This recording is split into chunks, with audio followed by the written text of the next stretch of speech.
अकोट तालुक्यातील मोहाडा गावात काँग्रेसचे ज्येष्ठ नेते हिदायत पटेल यांच्यावर झालेल्या जीवघेण्या हल्ल्याचा शेवट मृत्यू झाला आहे।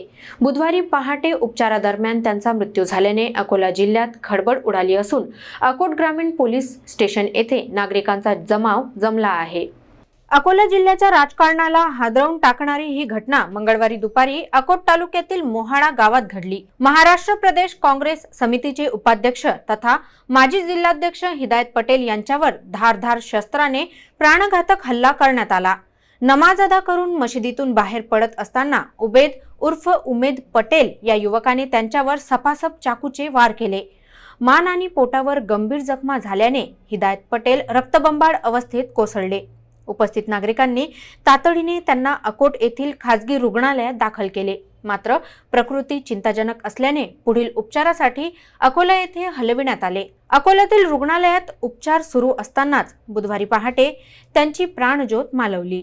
या हल्ल्यामागे जुना वाद असल्याची चर्चा असून 2019 मध्ये झालेल्या एका हत्येचा बदला म्हणून हा हल्ला केल्याची शक्यता व्यक्त केली जात आहे।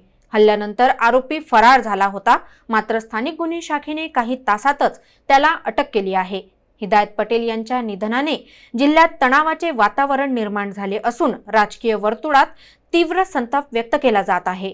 पोलिसांकडून पुढील तपास सुरू असून परिसरात कडेकोट बंदोबस्त तैनात करण्यात आला आहे।